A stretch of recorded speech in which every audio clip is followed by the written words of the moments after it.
আজ তারুণ্যের অহংকার, ভোলা জেলার গর্ব, দক্ষিণ বাংলার তরুণের প্রদীপ, বাংলাদেশের শ্রেষ্ঠ সংস্কারক, জাতীয়তাবাদী জোটের অন্যতম শরিক নেতা ব্যারিস্টার আন্দালিব রহমান পার্থ ভোলা জেলার মাটিতে পা রাখার সাথে সাথে ভোলা জেলার সর্বসাধারণের যে উপস্থিতি, এই উপস্থিতি বলে দেয় আগামী দিনের ভোলা জেলার সংসদ সদস্য হিসাবে ভোলা জেলার মানুষ ভোলা একের নির্বাচনী আসনে ব্যারিস্টার আন্দালিব রহমান পার্থকে বিপুল ভোটে বিজয়ী করার জন্য অপেক্ষা মাত্র।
ব্যারিস্টার আন্দালিব রহমান পার্থ তার বাবার মৃত্যুবার্ষিকী উপলক্ষে বক্তব্যে সে বলেছিলেন যে যদি আমি আগামী দিনে সংসদ সদস্য হিসাবে নির্বাচিত হই, আপনারা আমার জন্য দোয়া করবেন, আমি যেন অহংকারী না হই, আমি যেন ভোলা জেলার মানুষের জন্য কাজ করতে পারি।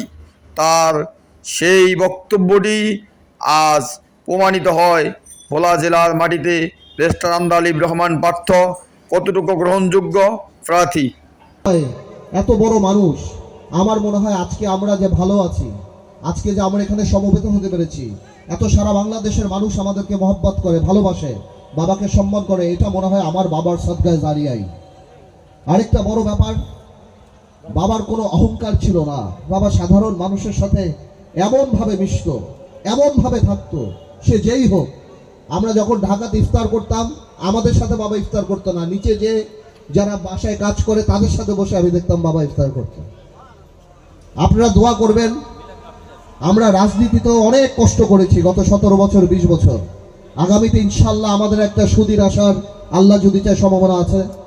আমরা জানি অহংকারী না হয়ে উঠি ভাই, এই দোয়াটাই আল্লাহর কাছে করবেন যে আমরা জানি বড় নেতা হওয়ার চেয়ে ভালো মানুষ হয়ে এই পৃথিবী থেকে যেতে পারি। ঠিক যেমন আমার বাবা সহ আরও অন্যান্য যারা ছিলেন, যাদের মৃত্যুতে মানুষের হৃদয় এখনো ছুঁয়ে যায়, এখনো তাদের কথা চিন্তা করলে চোখ দিয়ে পানি চলে আসে।